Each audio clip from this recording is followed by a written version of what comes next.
بسم اللہ الرحمن الرحیم۔ السلام علیکم ڈیئر ویورز، فرسٹ پارٹ میں آپ نے دیکھا کہ حضرت آدم علیہ السلام اور اماں حوا علیہ السلام کی پیدائش کیسے ہوئی اور کس طرح فرشتوں نے انہیں سجدہ کیا اور شیطان نے اس سجدے سے انکار کیا اور وہ ملعون ہوا، اور اللہ کا یہ منع کرنے کے باوجود حضرت آدم علیہ السلام نے شیطان کے بہکاوے میں آ کر گندم کا درخت کا پھل کھایا اور انہیں اس نافرمانی کے جرم میں جنت سے نکال دیا گیا۔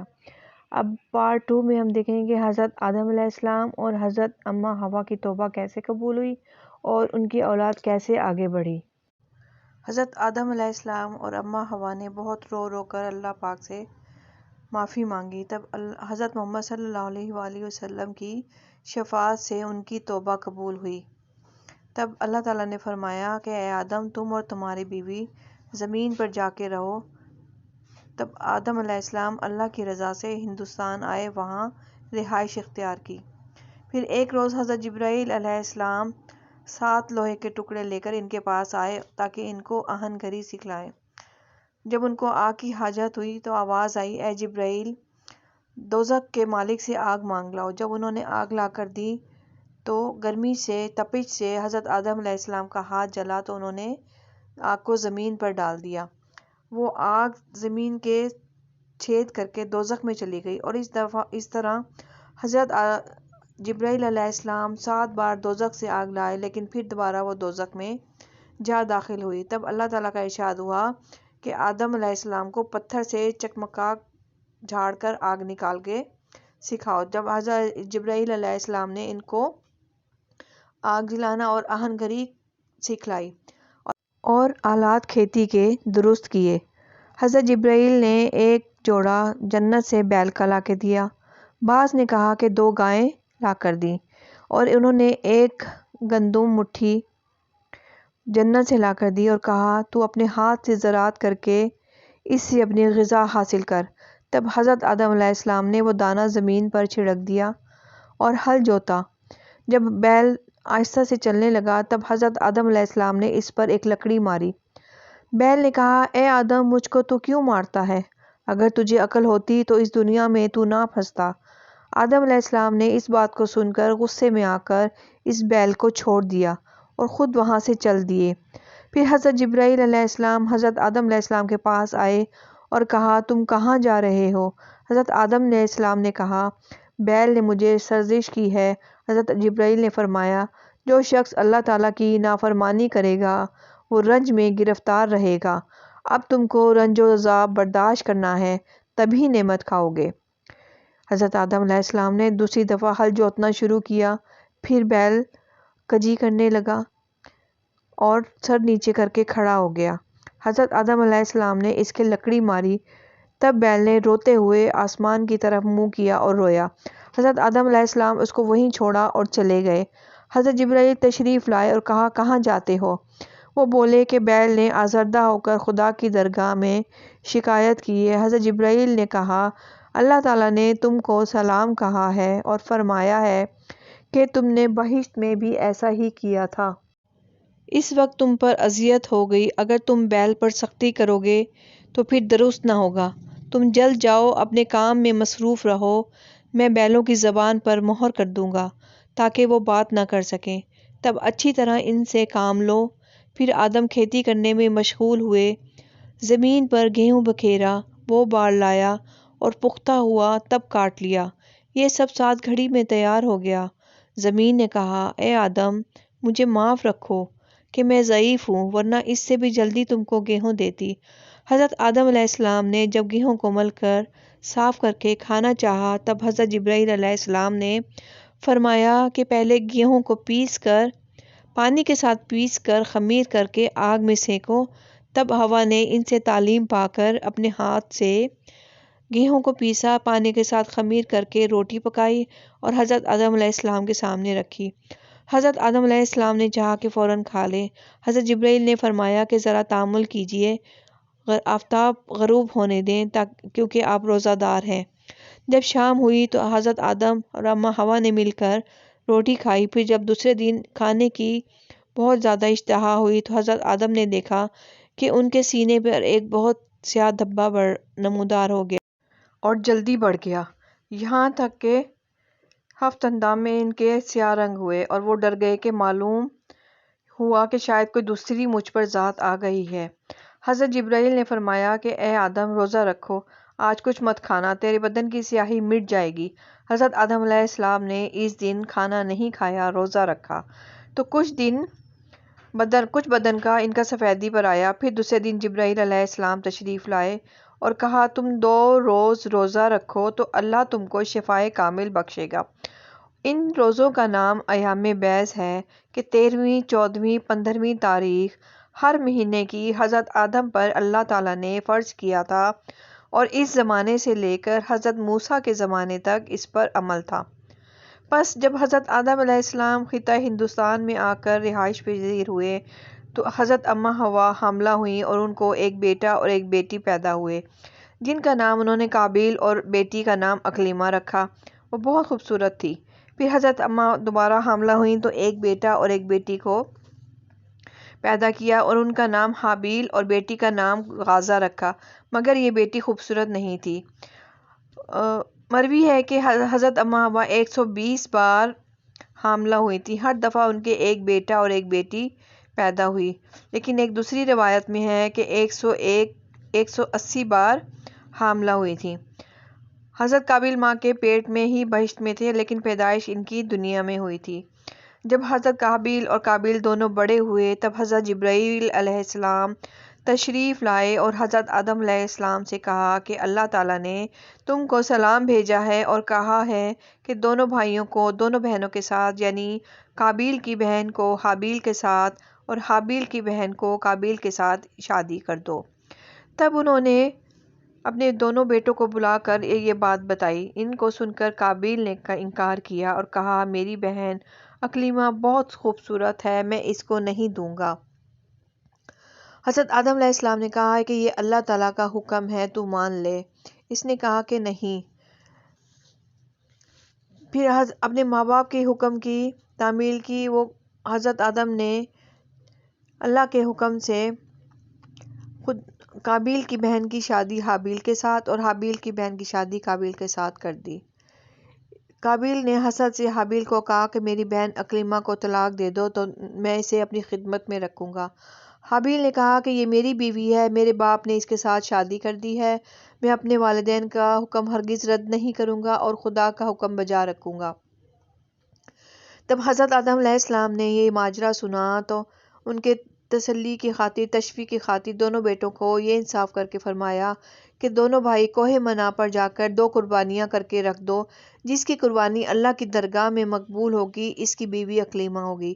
پس دونوں بیٹوں نے باپ کے حکم سے بکریاں کوہ منا پر رکھ دیں، اور اس میں ترجمہ قرآن پاک میں ہے کہ اور سنا ان کو تحقیق احوال آدم کے بیٹوں کا، جب نظر مانی دونوں نے، کچھ نظر قبول ہوئی ایک سے اور نہ قبول ہوئی دوسرے غرض۔ دونوں بھائیوں نے قربانی کوہ منا پر رکھ کر دعا مانگی کہ یا الہی قربانی ہماری قبول کر۔ سیمرغ نے آ کر حابیل کی قربانی جلا دی اور قابیل کی قربانی قبول نہ ہوئی۔ تب قابیل حابیل سے بولا کہ جیسا کہ اللہ تعالیٰ نے فرمایا تھا۔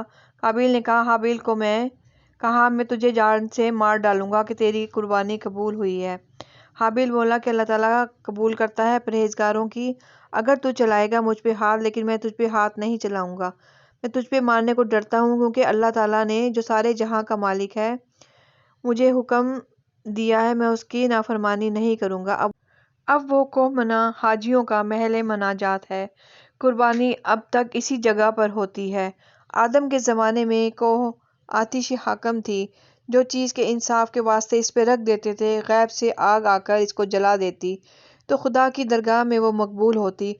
اور حضرت نوح علیہ السلام کے ایام میں حاکم کشتی تھی، اس سے جھوٹ سچ معلوم ہوتا تھا۔ جو شخص اس پر ہاتھ رکھ دیتا ان میں سے، اگر کشتی ساکن رہتی تو وہ شخص سچا ہوتا، اگر ہلتی تو وہ جھوٹا ہوتا۔ اور حضرت یوسف علیہ السلام کے زمانے میں حاکم سا تھا، جو اس پر ہاتھ رکھتا، اگر آواز نکلتی تو وہ جھوٹا ٹھہرتا، اگر آواز نہ نکلتی تو وہ سچا ہوتا۔ حضرت داؤد علیہ السلام کے وقت میں وہ حاکم ایک زنجیر تھی آسمان سے لٹکتی ہوئی، جو جھوٹا ان میں سے جو اس پہ ہاتھ ڈالتا وہ زنجیر اس کے ہاتھ میں آ جاتی تو وہ راست کو ہوتا، اور اگر وہ نہ آتی تو وہ جھوٹا ٹھہرتا۔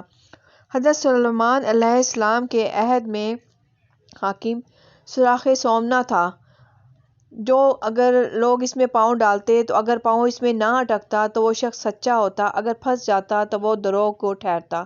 حضرت زکریا علیہ السلام کے زمانے میں قلم آہنی تھا۔ قلم کو حکم ہوتا کہ نام اپنا لکھ کر پانی میں ڈال دو، اگر وہ پانی پر تیرتا تو وہ آدمی سچا ہوتا، اگر ڈوب جاتا تو وہ جھوٹا ٹھہرتا۔ جب حضرت محمد صلی اللہ علیہ وآلہ وسلم کا وقت پہنچا تب اللہ تعالیٰ نے ان سب کو تمام احکام گزشتہ کو منسوخ کر کے گواہوں پر رکھا، اور آن حضرت صلی اللہ علیہ وآلہ وسلم کو فرمایا، اے محمد، جھوٹے اور سچے کو میں خوب جانتا ہوں، جو سچا ہوگا اس کو جزائے نیک ملے گی، اور اگر جھوٹا ہوگا تو اس کو اس کی سزا ملے گی۔ دوبارہ حابیل اور قابیل پر ہم واپس آتے ہیں۔ حابیل اور قابیل دونوں بھائی کوہ منا پر قربانی دے کر باپ کے پاس آئے۔ حضرت آدم نے فرمایا، آج قابیل تیری بہن اکلیمہ اب حابیل پر حلال ہوئی اور تجھ پر حرام۔ قابیل اس بات کو سن کر اس کے مار ڈالنے کی تدبیر میں رہا اور وقت فرصت پہ نگاہ رکھتا تھا کہ کس طرح اس کو دفع کروں۔ اس زمانے میں ابھی تک کسی نے خون ریزی نہیں کی تھی، مگر قابیل نے حابیل کو ناحق مارا۔ ایک روز قابیل نے حابیل سے کہا، میں تجھ کو مار ڈالوں گا، تیرے سب فرزند کہیں گے کہ قربانی ہمارے باپ کی قبول ہوئی، تمہارے باپ کی نہیں۔ حابیل نے کہا کہ اے بھائی، اس میں میرا کیا قصور ہے؟ خدا عادل ہے، اگر تو مارے گا میں تجھ کو نہیں ماروں گا، میں حق برادری کا بجا لاؤں گا، مگر روز حشر یہ سب اللہ کی جانب سے ہوگا اور تم دوزخ میں جاؤ گے، میں خلاصی پاؤں گا۔ وہ اس بات کو سنتے ہی اور بھی اس کا دشمن جانی ہوا۔ ایک روز ایسا اتفاق ہوا کہ حضرت آدم علیہ السلام حج کو گئے۔ قضائے الہی سے ایک روز قابیل نے حابیل کے بکری خانے کے پاس جا کر دیکھا، وہ منگل کا دن تھا کہ حابیل اس میں سو رہا تھا۔ اس نے کہا کہ میں اس کو کس طرح ماروں؟ اس کو سمجھ نہیں آئی کہ وہ تدبیر کیا اختیار کرے۔ اس میں شیطان ایک شخص کی صورت میں سانپ ہاتھ میں لے کر قابیل کے سامنے آیا۔ اس نے ایک پتھر زمین سے اٹھا کر سانپ پر مارا، سانپ مر گیا اور وہ شخص وہاں سے غائب ہو گیا۔ تب قابیل نے ابلیس لعین سے تعلیم پا کر ایک پتھر زمین سے اٹھا کر حابیل کے سر پر مارا، حابیل مر گیا اور وہ مردود خدا کی درگاہ میں عاصی و کافر ہوا۔ بعد گید اس پر آ گرے۔ قابیل اب ہوا کہ اس کو کیا کرنا چاہیے۔ آخر اس لاش کو کندھے پر لے کر وہ گرد و عالم میں پھرنے لگا۔ جس زمین پر لہو اس کا گرا، زمین شور ہو گئی۔ تب اللہ تعالیٰ کو منظور نہ تھا کہ اپنے دوست کی نصیحت کرے، تب کوے کو بھیجا۔ ترجمہ: پھر بھیجا اللہ تعالیٰ نے ایک کوا کریدتا زمین کو کہ اس کو دکھائے کہ کس طرح چھپاتا میت اپنے بھائی کی۔ خلاصہ یہ ہے کہ دو کوے اللہ تعالیٰ نے بھیجے، وہ دونوں آپس میں لڑے، ایک نے دوسرے کو مار ڈالا۔ بعد میں اپنے چنگل اور منقار سے زمین کو کھود کر قبر کی مثال بنا کر اس میں اس کوے کو گاڑ کر چلا گیا۔ پس قابیل نے کہا کہ اے خرابی، مجھ سے اتنا نہ ہو سکا کہ میں اس کوے کے برابر ہو جاؤں اور میں چھپاؤں اپنے عیب کو اپنے بھائی کو، پھر لگا وہ پچھتانے۔ سورہ مائدہ میں تفسیر میں لکھا ہے کہ اس سے پہلے کوئی انسان نہیں مرا تھا کہ جس سے معلوم ہو کہ مردے کے بدن کو کیا کرنا چاہیے۔ قابیل حابیل کو مار کر ڈرا کر اس کا بدن پڑا رہے گا تو لوگ مجھے دیکھ کر اس کو پکڑیں گے اور اس کو باندھ کر، اسی لیے وہ کئی روز لے کر پھرا۔ آخر اللہ تعالیٰ نے ایک کوے کو بھیجا، اس نے اس کو دکھا کر زمین کریت کر دوسرے مردے کو، کوے کو دفن کیا تو اس نے دفن کرنے کا طریقہ دیکھا اور بھائی کی خیرخواہی دوسرے کے حق میں دیکھی، تب وہ اپنی جمالی سے پشیمان ہوا۔ اس نے کوے کا حال دیکھ کر قبر کھودی، حابیل کو دفن کیا اور اس کے بعد جانے کا ارادہ کیا۔ اسی وقت اللہ تعالیٰ کی آواز آئی، اے زمین، قابیل کو داب لے۔ تب حکم الہی سے زمین نے اس کو زانوں تک داب لیا۔ جب قابیل نے آسمان کی طرف دیکھ کے کہا کہ اے خدایا، ابلیس بھی تیری درگاہ میں مردود ہے، اس کو بھی زمین داب لیتی۔ آواز آئی، اے ملعون، ابلیس نے اپنے بھائی کی خون ریزی نہیں کی تھی۔ وہ پھر بولا، خدایا، میرا باپ بھی گندم کے کھا کے راسی ہوا تھا، اس کو بھی زمین میں دفن کر دیتے۔ پھر جناب باری تعالیٰ سے اس پر عتاب ہوا، اے مردود، تیرے باپ نے قطع صلہ رحم کب کیا تھا کہ جیسا تو نے کیا؟ تب قابیل کو سینے تک زمین نے دبا لیا اور اس نے کہا، یا رب، قسم ہے تیری کہ میں نے اپنے باپ سے سنا کہ میری توبہ اس کلمہ کی برکت سے قبول ہوئی تھی جو میں نے عرش پر لکھا تھا دیکھا تھا۔ وہ کلمہ یہ ہے، لا الہ الا اللہ محمد رسول اللہ۔ اس کلمے کی برکت سے میرے گناہ بخش دے۔ پھر ندا آئی، اے زمین، اس کو چھوڑ دو۔ تب اس کو چھوڑ دیا گیا۔ پھر اس کے بعد اللہ تعالیٰ نے ایک فرشتے کو سوار کی صورت قابیل کے پاس بھیجا، اس نے اس کو نیزے سے مارا۔ اللہ جل شانہ نے اس کو زندہ کیا، پھر مارا، پھر زندہ کیا۔ اسی طرح اس کا حال قیامت روز تک ایسے ہی رہے گا۔ جب مکہ سے حضرت آدم علیہ السلام تشریف لائے، حابیل کی بہت تلاش کی مگر نہ پایا۔ بعد میں لوگوں سے پوچھنے لگے، کسی نے جواب دیا کہ چند روز سے معلوم نہیں کہاں گیا۔ آن حضرت آدم علیہ السلام نے ان کے لیے کھانا پینا سونا سب ترک کر دیا اور شب و روز ان کے لیے غم و فکر میں رہتے۔ ایک روز صبح کو خواب میں دیکھا کہ حابیل اے پیدر پکارتا ہے۔ حضرت آدم علیہ السلام نیند سے چونک اٹھے اور زار زار رونے لگے۔ اسی وقت جبرائیل علیہ السلام نازل ہوئے اور حضرت جبرائیل علیہ السلام سے کہنے لگے، ہم اس کی قبر دیکھنا چاہتے ہیں، قابیل سے ہم بیزار ہیں۔ جب حضرت ابراہیل علیہ السلام نے کہا، گریہ وزاری مت کرو، اللہ تعالیٰ بھی اس سے بہت بیزار ہے، تب حضرت جبرائیل علیہ السلام ان دونوں کو اس کی قبر پر لے گئے۔ حضرت آدم علیہ السلام نے دیکھا اور بولے، اے قابیل، حابیل کو مارتا تو خون اس کا یہاں گرتا۔ حضرت جبرائیل علیہ السلام نے فرمایا، اس کا لہو زمین نے کھینچ لیا ہے۔ حضرت آدم علیہ السلام نے کہا، لعنت خدا کی اس زمین میں کہ خون میرے فرزند کا پی گئی۔ تب زمین نے خون اس کا اگل دیا۔ یہ دیکھ کر حضرت آدم اور حضرت حوا نے قبر اس کی کھود کر اسے نکالا، دیکھا کہ اس کا مغز نکلا پڑا ہے، خون سے تربتر اور آلودہ ہو رہا ہے۔ یہ حال دیکھ کر وہ بہت روئے اور ان کے رونے سے آسمان کے فرشتے بھی روئے۔ آخر حضرت آدم کا حابیل کی لاش کو تابوت میں بند کر کے اپنے مکان میں لائے، اور روایت ہے ابن عباس رضی اللہ تعالیٰ عنہ نے کہ حضرت آدم علیہ السلام نے 40 روز تک اس تابوت کو تمام عالم کے گرد پھیرایا۔ جس موضع میں وہ جاتے، وہ موضع یہ ظلم دیکھ کر روتا۔ تمام طیور پرندے بھی اس حال پر گریہ وزاری کرتے اور کہتے کہ بھاگنا چاہیے انسان سے کہ وہ بے وفا ظالم اپنے بھائی کو مار ڈالتے ہیں۔ اس کے بعد حضرت آدم علیہ السلام نے حابیل کو اپنے مکان پر لا کر دفن کیا، اور اس وقت ان کے فرزند 120 تھے، اور اس وقت تک سوائے حابیل کے کوئی بھی نہ مرا تھا۔ سب بیٹوں نے اپنے باپ کے پاس آ کے عرض کی کہ ہم کچھ روپے پیسے چاہتے ہیں کہ اس سے کمائیں اور سوداگری کر کے کھائیں۔ تب حضرت جبرائیل علیہ السلام نے ایک مٹھی سونا، ایک مٹھی چاندی لا کر دی۔ حضرت آدم علیہ السلام نے فرمایا، اس قدر چاندی سونے سے ہمارے فرزندوں کا کیا ہوگا؟ وہ اس سے تجارت کر کے کیسے کھائیں؟ پس غیب سے آواز آئی کہ سونے چاندی کو پہاڑوں میں ڈال دو تاکہ وہ وہاں سے تھوڑا تھوڑا نکال کر بقدر حال اپنے تجارت کر کے کھائیں تو وہ قیامت تک کم نہ ہوگی۔ بعض ہزار سال کے بعد حضرت آدم علیہ السلام بیمار ہوئے اور کھانے کے لیے مختلف اقسام کے میووں کی بیٹوں سے فرمائش کی۔ سب بیٹے میوے لے کر گئے، مگر حضرت شیش تیمارداری میں باپ کی حاضر خدمت رہے۔ جب ان لوگوں کے آنے میں تاخیر ہوئی تو حضرت شیش کو حضرت آدم نے فرمایا کہ تو اس پہاڑ میں جا کر دعا مانگ تو حق تعالیٰ تیری دعا کی برکت سے میرے لیے میوے بھیجے گا۔ حضرت شیش نے کہا کہ آپ میرے والد بزرگ ہیں تو آپ کے دعا مانگنے سے حق تعالیٰ اپنے رحم و کرم سے بے شک ضرور میوے بھیجے گا، اور آپ کی دعا اللہ تعالیٰ کی درگاہ میں قبول ہے۔ حضرت آدم علیہ السلام نے فرمایا کہ میں خدا کی درگاہ میں شرمندہ ہوں باعث گندم خوری کے، اور تم پاک صاف ہو۔ تب انہوں نے حسب الحکم باپ کے وہاں جا کر دعا مانگی۔ دیکھا کہ حضرت جبرائیل ماں ایک طبق زریں اور اس میں طرح طرح کے میوے جیسے کہ امرود، سیب، نارنجی، ترنج اور لیموں، انگور، انجیر، خربوزہ وغیرہ اس میں رکھ کر اور دوسرے طبق میں سرخ سرخ کا اس پر ڈھانک کر ایک حور کے سر پہ لے کر آئے ہیں۔ حور اپنے چہرے سے نقاب کھول کر سامنے حاضر ہوئی۔ حضرت آدم نے حضرت جبرائیل سے پوچھا، یہ حور کس کے لیے ہے؟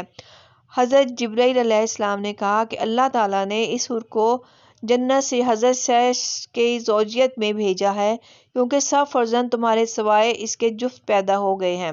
بعض نے روایت کیا کہ حور پھر بہشت میں چلی گئی اور ان کے لیے قیامت تک بہشت میں منتظر رہے گی۔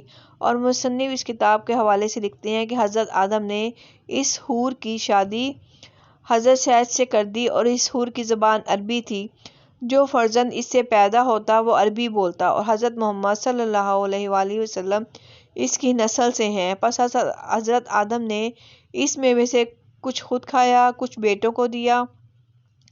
جس نے اس میوے کو کھایا فاضل تر اور دانا اور بینا ہوا۔ تب حضرت آدم علیہ السلام نے اپنے بیٹوں کو وصیت کی کہ اب قریب ہے کہ میں دنیا سے کوچ کروں گا۔ حضرت سیش قائم مقام میرا رہے گا، تم سب اس کی فرمانبرداری کرنا اور اس پر ایمان لانا۔ جب انہوں نے حضور میں اقرار کیا، اس کے بعد حضرت اس دنیا سے رحلت فرمائی۔ سب بیٹے سب باپ کی مفارقت میں بہت روئے، نماز جنازہ پڑھ کر دفن کیا۔ 2 سال تک باپ کی قبر پر حاضر رہے اور اس کے بعد جدا ہو کر اپنے اپنے گھر چلے گئے۔